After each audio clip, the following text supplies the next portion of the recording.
Hello and a very warm welcome to all our viewers to another episode of The Classics Show with the host Arsalan Ehsan. Ramzan Mubarak, of course, this is our first episode for Ramzan. And today we are being joined by a very, very learned person, Mr. Shahid Elahi, who is a PhD scholar in anthropology, of course, and an assistant professor with a leading university. The topic for today's show will be something more relaxed. We're looking to have a bit more candid discussion about the philosophy of religion, keeping in with the spirit of Ramadan. So we're going to speak about fasting and its relevance, significance, its scientific benefits. So let's just start with the show. Mr. Shahid Elahi, thank you very much for being a part of our show. How are you feeling? I'm feeling very good. Thank you indeed for inviting me.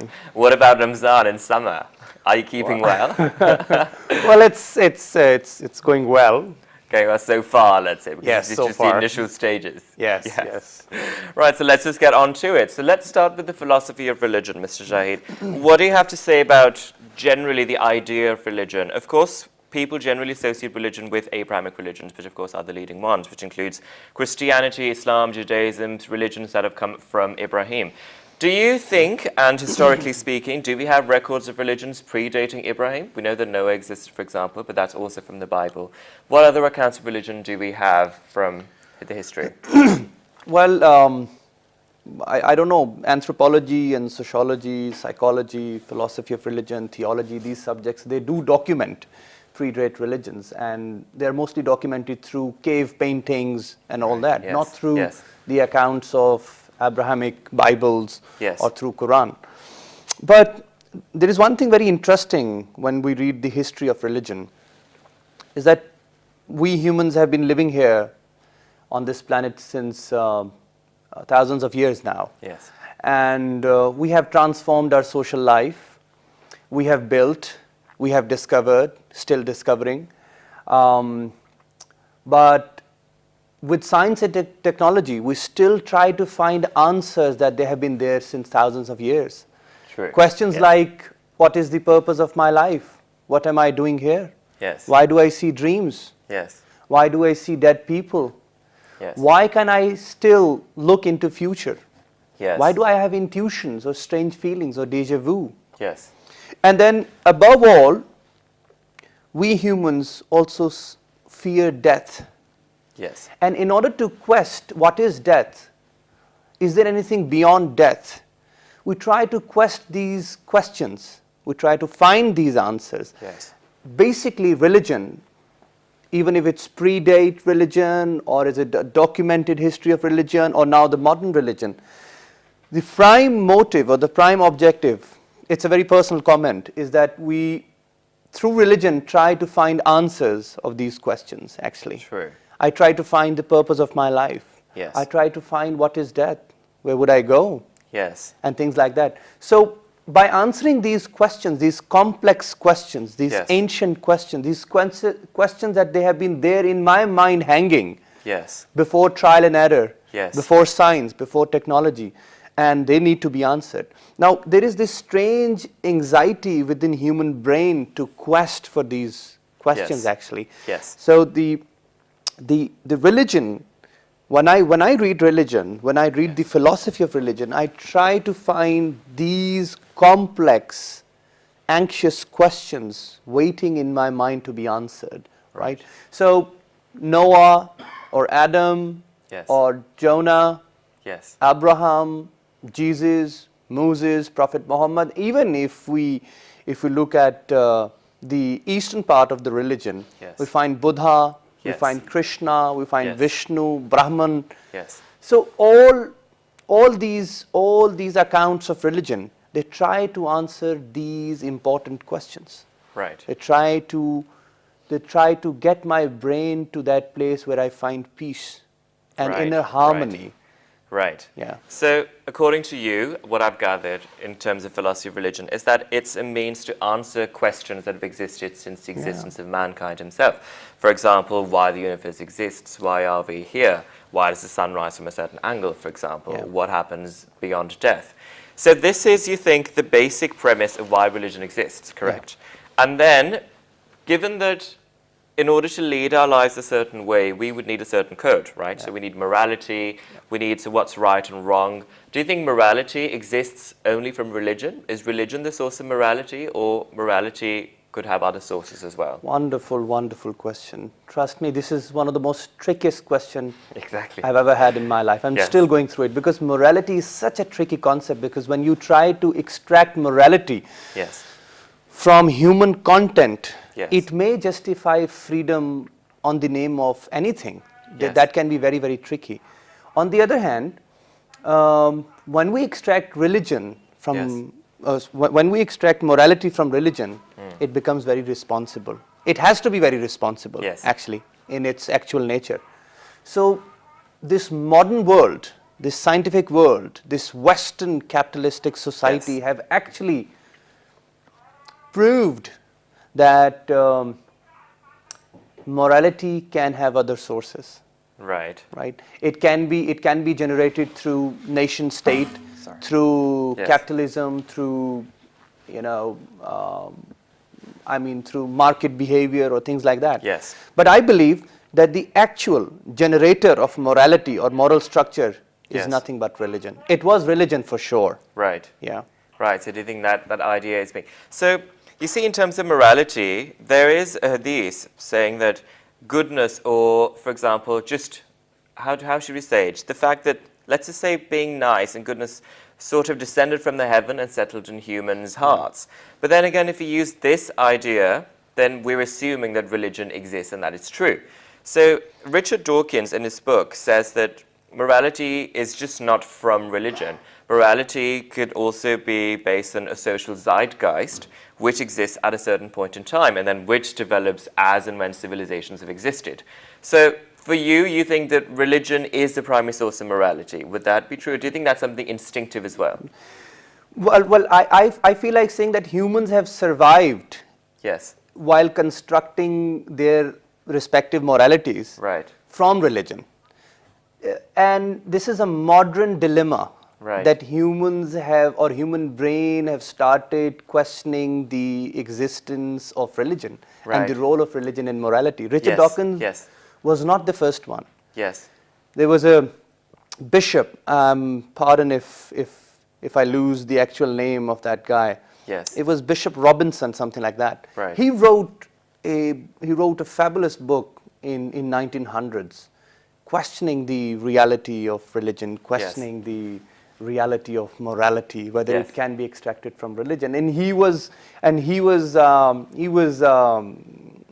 under a lot of fingers and red eyes Yes. by his own colleagues, Very- that yes. he's an atheist within a cloak of bishop. Yes, yes. So things like that. So it is not just Richard Dawkins, this is the dilemma of the modern man. Right. They're trying to quest the reality through the objectification of the reality.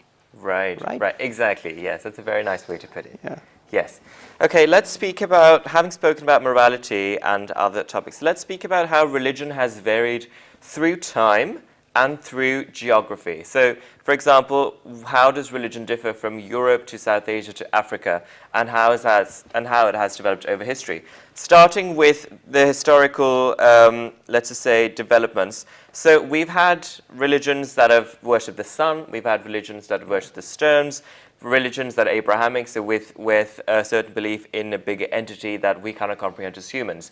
So let's start from where you think it has come from. What are the sources when we say that, okay, let's worship the sun? What would a certain motive be to worship the sun, for example? I think anxiety, fear, Right. quest for reality, answers that are unreachable, Yes. right?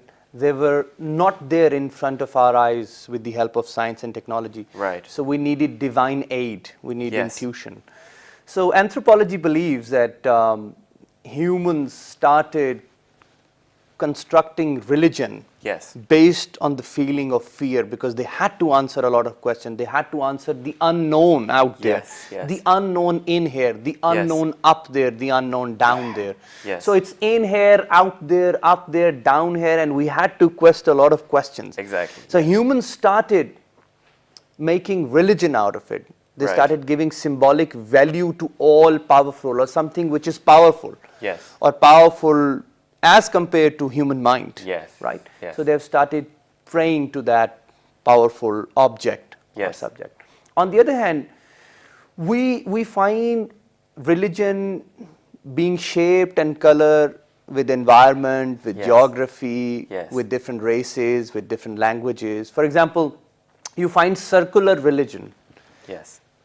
For example, Hinduism, they Yes. believe that we will have a rebirth. So it's a Yes. circular religion. Yes. We have a straight religion Yes. who believe that we are born once, Yes. we'll die once, and we'll go straight into heaven or hell. Yes. So we have religion who believe in nirvana. Yes, We have exactly. religion who believe in annihilation. Yes. We have religion who believe union with God. Yes. So we have different religions, but there is a strange universality. There is strange commonality between all types of religion. Right. All religions must have a book or a Right. religious text. Right. They must code to have a abide by. prophet, or a prophet or a guru, a guider or a Yes, teacher or a yes. mentor. They must have a place to worship that supernatural power. Right. It can be a yes. synagogue, a mosque, or a church, or a temple. Yes. Right. And these strange commonalities, they are available in all religion. Say in African tribal religion, say in Hinduism, in Buddhism, say in Judaism, Christianity, and Islam. So when you open your eyes, when you read and quest for religion, you find that there are certain patterns to construct religion, and these Right. patterns are universal in Yes. nature. Yes. So you find human psyche, you find human brain operating, Yes. you find human brain functioning Yes. in the same direction when it comes to religion. Right. And they're trying to answer similar questions. Yes. They're trying to overcome similar fears. Yes. So there is this strange universal commonality, similarity between different types of religion all over the world. Yes. Yes. Exactly. But the point is that we have thrown away the banana and we're Right. fighting over the skin Right. when it comes to religion. Because the essence of religion is to give me a purpose of life. True. And trust me, purpose, since ages, has positive connotation. True. Purpose cannot be negative. The beauty Yes. of the word purpose is, or the word purpose itself lies in goodness. Yes. You cannot extract purpose from negativity. This is Yes. something so beautiful about this word. Purpose has to be excellent. Purpose has to be good, Yes. or may reach goodness. Yes. Right?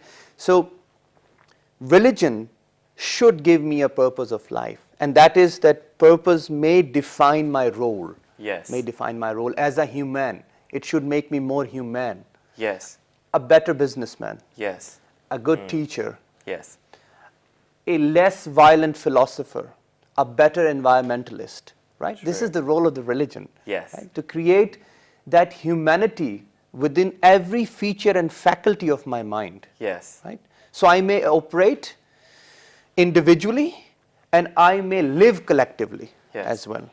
So this is the Exactly. beauty of I mean, religion. and that's a beautiful point. The way I'll come to it straight on. So, as we see in all civilizations since history, every civilization has had some form of religion, whereby that would dictate their way of living or the way they operate in their certain civilization. So, speaking of the banana, as you said, that we've thrown away the banana. Given at that time that civilizations weren't very, let's say, they didn't work together as much, so there wasn't much collaboration. And hence, there was less of a squabble between religions. Given the rise of globalization and that there's this emergence of, collaboration between cultures, greater identity, which probably has led us to question, so which one is the right religion and which one isn't.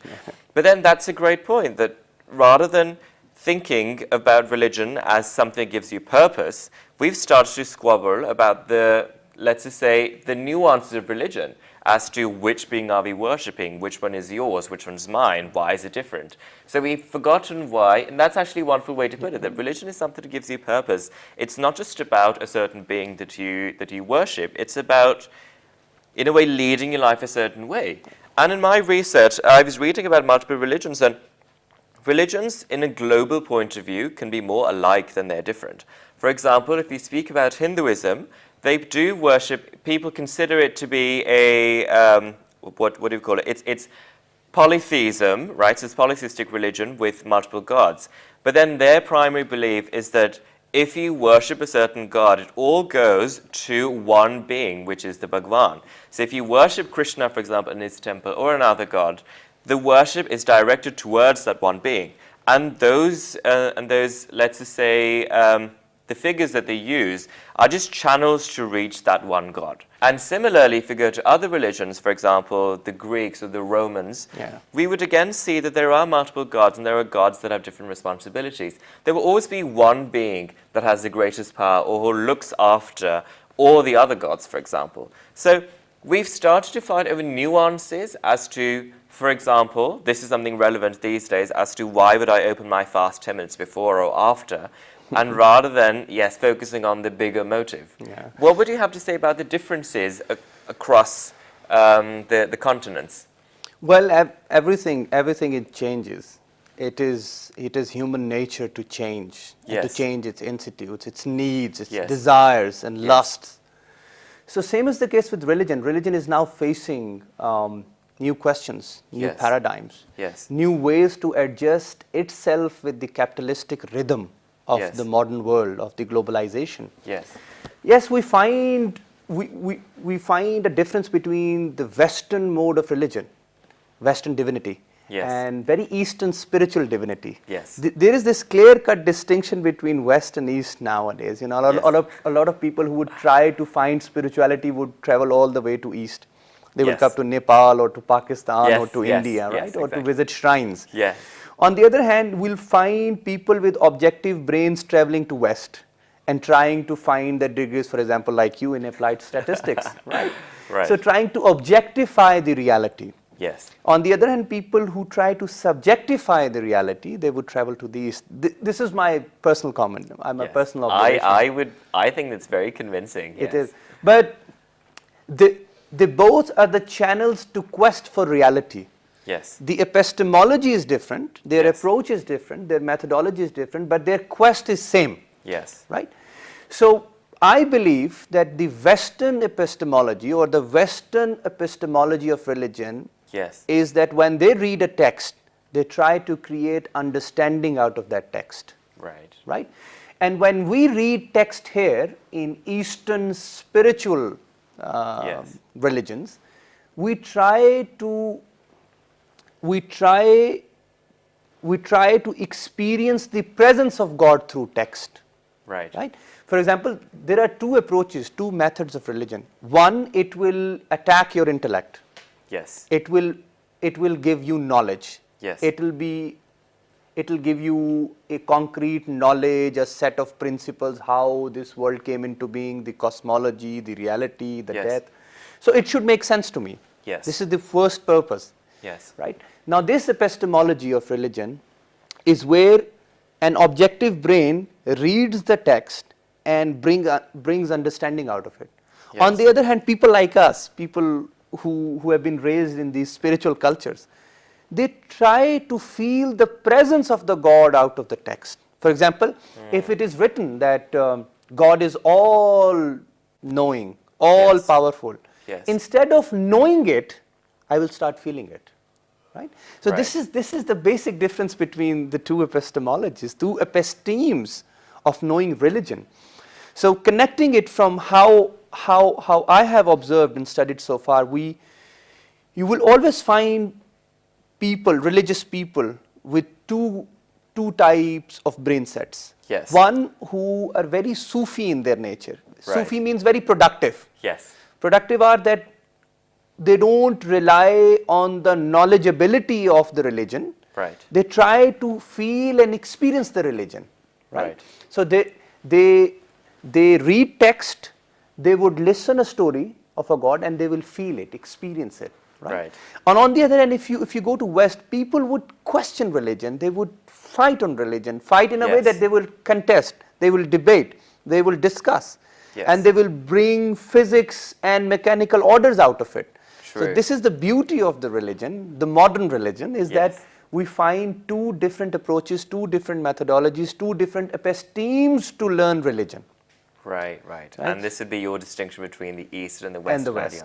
ideology. Mostly, but Yes. there is no clear-cut distinction, but you Yes. find a very powerful distinction of being a religious person in West and in East. In West, it has to be very knowledgeable, logical, Yes. objective. Yes. Here, it's very subjective, spiritual, and experiential. Yes, okay. Right? So there's a clear-cut distinction, according to my observation. I do find it very convincing. And over here, we'd like to take a break. Please stay with us. I personally am really enjoying this conversation. I'm sure you're doing too. We'll be right back.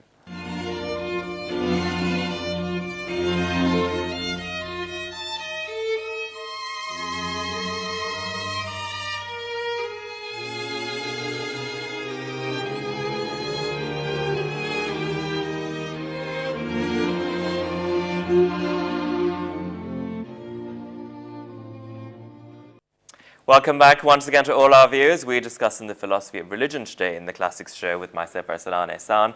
So far, we've discussed the philosophy, religions that have varied over time, over geography, and keeping in with the discussion before the break that we were having, that the distinction between how the East sees religion and the West sees religion. I'd like to add over here, one of my friends once pointed out to me that why do we expect religion to be something very fantastical?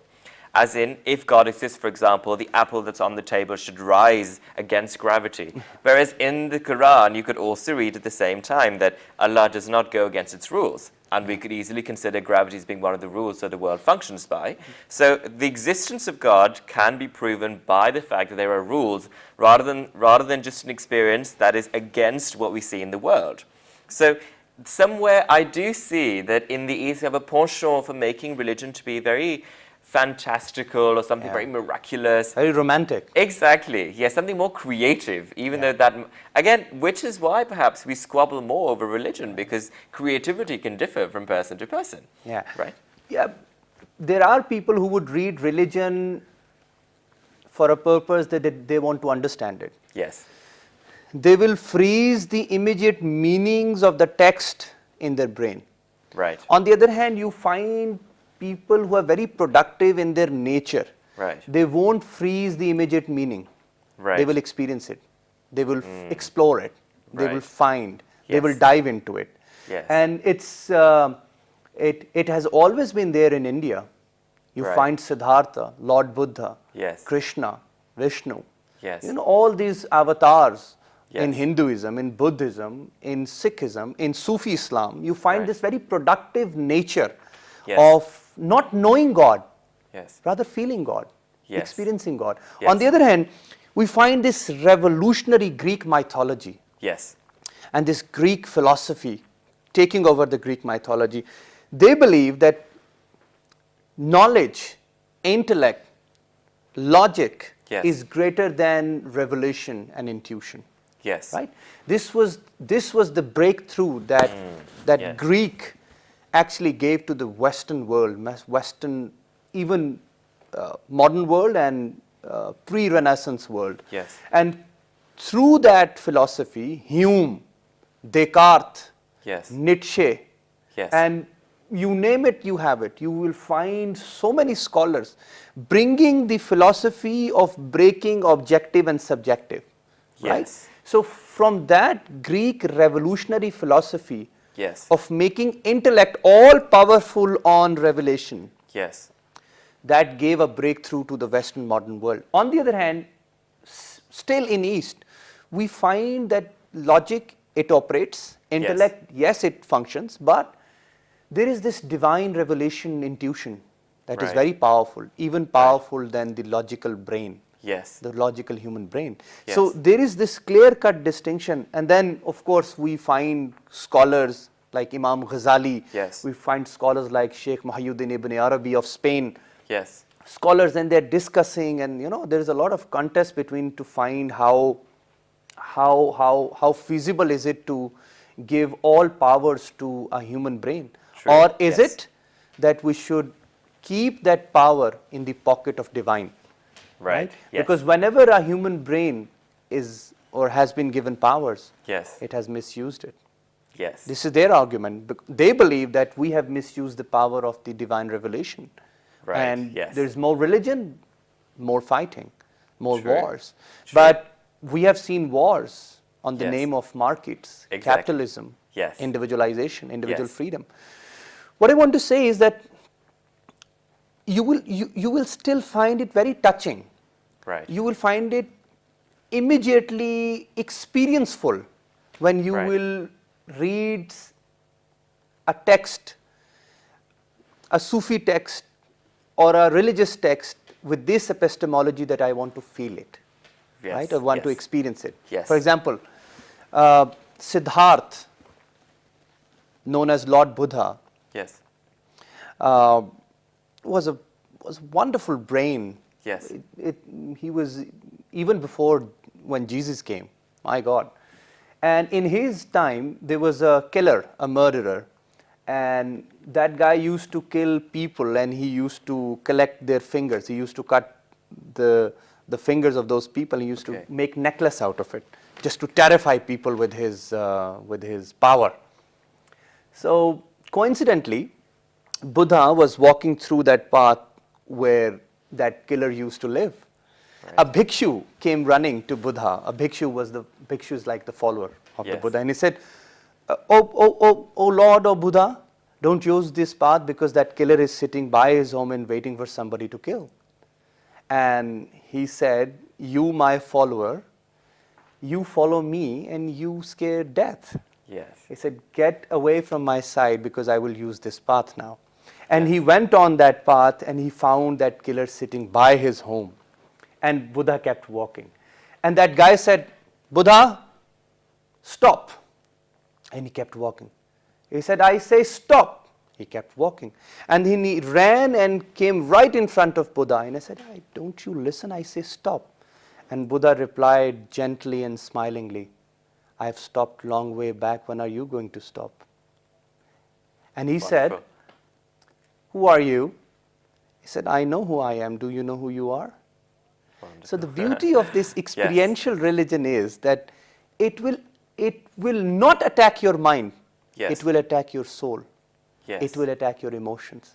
Because I may not make you understand what Yes. I've been through 30 years and Yes. become a Buddha, but I can make you feel that I'm a Buddha. Right? So this is the experiential way. This is the method of creating the presence of God Yes. through your morality, Yes. through your wisdom, right? Yes. So, so you find the beauty of Wonderful, yes. Eastern type of religion is that they're very experiential. Yes. They're very powerful. They will outsmart you Yes. through imposing the presence of God. Yes. They will not ask you to understand God. They Exactly. will ask you to feel God, Yes, experience yes. God. This is the beauty of this Eastern religion. Same is the case with Krishna. And you find the entire Hindu history and especially Hindu linguistics, their lingua franca, Hindi. Yes. The Hindi language is so infatuated by the language that was used by Krishna. See, all religions, Yes. especially here in this part of the world, in South Asia, you will find religion that will take you to nirvana. Yes. Right? Yes. That will take you The- to inner peace and harmony. the ultimate They will ask you to goal. accept diversity. Exactly. Right? So this type of religion is very romantic. Yes. That side of religion is very intellectual. Yes. Right? Yes. So when a modern brain reads both types of religion, they can combine a lethal combination.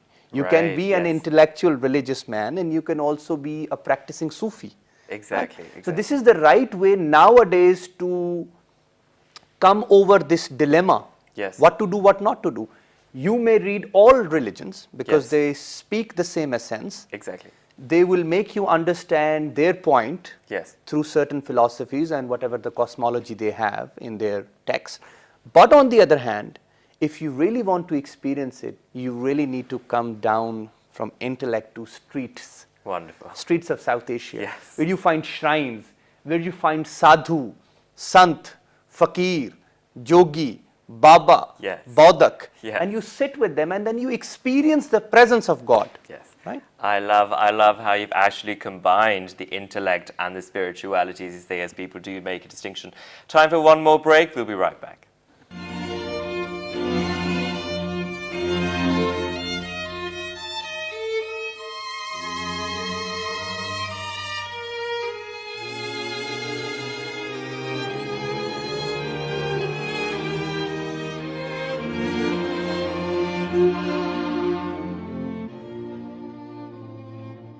Welcome once again to all our viewers to the Classics Show.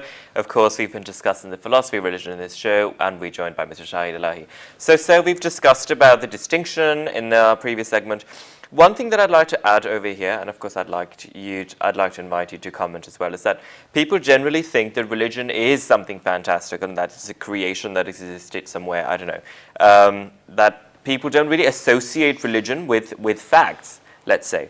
Whereas I'd like to say that in today's day and age, whereas each species of plant is or enjoys a name in Latin, which of course originated from the Roman Empire, there are very authentic accounts of people who've existed. So when you speak about Jesus or Muhammad, for example, there are very authentic accounts in history that claim, and of course that sort of prove that Muhammad and these figures have existed. And then there are very clear accounts of their lifestyles, and of course what has happened after they've lived. So why do you think there's this, people have this sort of question that, oh no, but is it true that Jesus existed or that he had certain powers? What would you have to say about this? Well, referring back to my previous statement that the modern brain has developed this this cliche of questioning everything. Yes. That is not objective or that is not reachable through sense perception. Yes. Right? So in this era, we are questioning everything. On the other hand, what you have mentioned is also very important. Yes. The authenticity of Jesus, of Moses, of Abraham, of Muhammad, of Buddha is also a continua of human excellence. Humans have made channels, authentic channels, to make series of authentic knowledges passed on to us in this century through various platforms. Right? Now, because we have started questioning everything on the name of science, on the name of technology, or through the process of validation, testification, right? Yes. So my answer would be, how would you test human emotions? True. How would you gauge human love? Yes. How would you place human psyche when it comes to answering these questions, right? Yes. What I feel like saying is that religion has played a role that can be said that it is very fulfilling. Yes. Fulfilling for my intellect. Yes. Fulfilling for my body. Yes. Fulfilling for my different selves within moral self, religious self, intellectual self. Fulfilling for my social life. Yes. But the irony is that religion has stopped giving me that fulfillment over the years. Yes. For that, now I seek support for intellect from science and technology. Now we have bisected human self. Yes. Right? Before this, religion was the carrier of science and technology. Yes. Yes. Was the carrier of authenticity of knowledge. Religion have somehow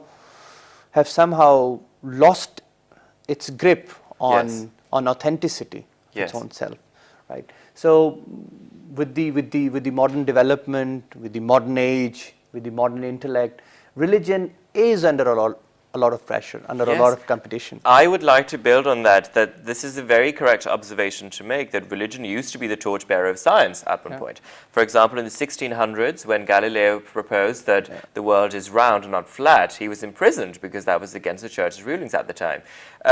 And of course, speaking about that, there's this concept called non-overlapping magisteria, which means that science and religion are two separate things and they shouldn't be clumped together. What would your say be on this? In my opinion, if I'm to express mine first, I think that in today's day and age, as you said, the people are moving towards objectivity and that they question a lot. religions use the fact that their teachings are very accurate in terms of science. Let's say we speak about Islam, and the fact that a book claims 1400 years ago that the earth is round, that the earth and the moon have fixed circles and the sun is in the middle. This is a recent development in science. I mean, we got to know this, in the 1900s maybe, that these are the orbits. So what would you have to say about this concept? Whether you refute it or... I'll refer to Allama Iqbal, who once wrote in his wonderful book, those were lectures actually and documented later, the famous book of Reconstruction of Religious Thoughts in Islam. He said that I don't find the difference between religion and science. Yes. I find them the same. They're questing for the same reality, yes, but with slightly different approach to it. Right. So I would stick to this point that science may have science of physics, science of arts, yes, science of social life. Religion has science of presence, right? The problem I see is that we are forcefully trying to marry religion with science, right? yes, Science has certain other questions to answer. yes, Religion, on the other hand, answers other complex emotions. Right. Okay. So there is no point bringing them together at a platform. They both have an epistemology. They both yes, have different methodologies. They work for the same reality. They look similar at times because yes, religion speaks about cosmology. Science speaks about yes, cosmology. exactly. Religion talks about physics. Science speaks about mechanical order of the earth. Yes. But the point is, all this debate, does it quench the thirst of the complexity of the emotions I carry being a human? Very This true. is a $1 million yes, question, actually. Exactly. You know, by only reaching to black holes through telescopes, yes, does it really answer to the fear of my death? true. So religion will stay alive, Yes, according to me, because why? It answers the within deep insight complex questions, yes, right? Because if religion is not giving me this fulfillment yes, that my God knows everything, yes, I will fail miserably in this Yes. world as well. Because whatever I see or whatever I seek or whatever I take yes, is done through this grooming, whether I believe in God or not. right? True, If yes. I believe in God, I have to be morally correct. yes, I have to be a better businessman. yes, I have to be a better scientist, a better philosopher. In this case, if I'm a religious man, I will invent, I will discover for good, theoretically speaking. yes, In that case, I can even make something which is very good but makes profit only to me, not to Right. others. Right? Yes. So religion, slightly different from science, tries to develop inventions, discoveries and knowledge for the entire human family. right, On the other hand, science may be school bound. True. Science may be localized. yes, Science may be laboratized. yes. Right. Another distinction that we can make is that if we claim that religion is true, then religion would have a divine origin, whereas science is something that's human, right? So it's a human invention. And speaking of religion, we would say that religion is, for example, Christianity dawned upon us 2,000 years ago, let's just say. So Christianity or the text would have remained the same, ideally, right? So the institution of religion is not something that's ever evolving, whereas science is. So like I just said, if Galileo claims in the 1600s that the earth is flat and it was refuted at the time, now it would be considered correct. So science would evolve, rather than, and religion would stay the same. And so I think it's important to draw a distinction, but at the same time, the fact that religion would not always conflict with science is also one thing we must note. Finally, there's been a question that probably all the viewers would want to ask, and this also ties in with our conversation that we've had earlier on. Could religion ever be a notion of convenience? we say that religion is something that helps explain why we're here, why is there a universe, how did we come into existence, what's the purpose of our life, what happens beyond death, right? So could religion just be a means to explain, or in a way, one form or one way to answer these questions in order to give ourselves peace of mind? Or would you think that religion is indeed something very superior coming from, let's just say it has divine origins and that it is true? What would your say be on this? Look, yes, I think religion must learn, and religion is in a lot of competition if religion is not answering to these questions, to me or to other people who follow religion. Yes. Science does answer a lot of questions. Right. But religion, on the other hand, is also very powerful in answering to these questions. Yes. I find it very fascinating at times because you take a lot of power from religion. But the basic difference between whether religion will evolve or not is now also dependent on science. Yes. Right? Why? Because science has developed magnificently. Yes. And they're trying to reach to the same questions. Yes. So I don't find a conflict, I don't find a clash between science and religion, because religion has already stated its claims. Yes. And yes. science is still claiming. Yes, right? exactly. So science is a check on my intellect. Yes. Religion is a check on my emotions. True. So if we keep religion to social commute, if we keep religion as an energy yes. to be a better scientist, this can actually help the modern dilemma of the human mind. Yes. Right? So religion can be used as the nurturer yes. of science. Yes. Not the enemy of the science. Religion is science, of course. Yes. Religion is the science of presence. Yes. Religion is the science of physics for sure. Yes. But the point is that certain school-bound religious thoughts yes. have destroyed the actual paradigm of religion. True. Right? So science may answer, certain physical, mechanical problems, but religion answers way more to it. Yes. Yes, because a person living offshore in a remote area may not have an access to science and technology, yes. but may have an access to his religious self, yes. right? And through the text, he may understand why this cosmology is hanging on my head. Yes. Right? Yes. So things like that. So religion, as far as I see, will give me answers and will also give me enough energy to be a better scientist, yes. to discover further. Yes. Yeah. Religion would never say that you may stop here. Yes. Religion yes. will always say that you may develop for yourself and for others. Right. We have somehow destroyed the essence of religion. Yes. And that is to move forward collectively. Right. Right. Right. So if you see Chinese Mao, yes.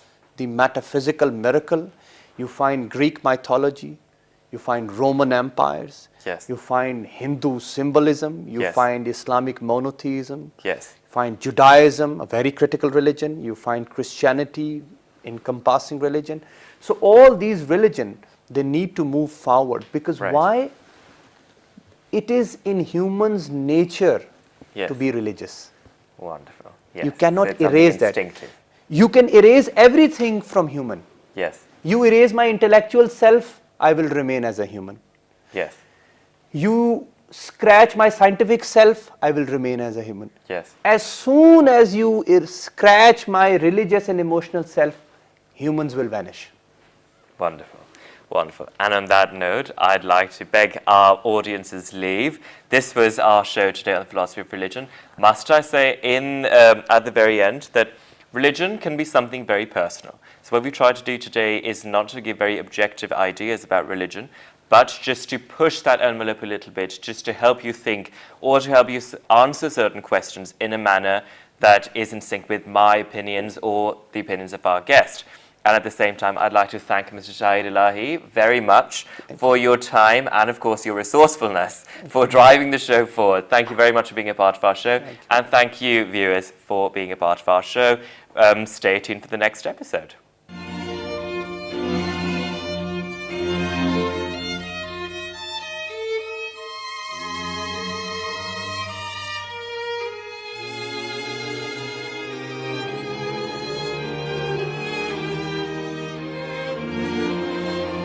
Ramadan.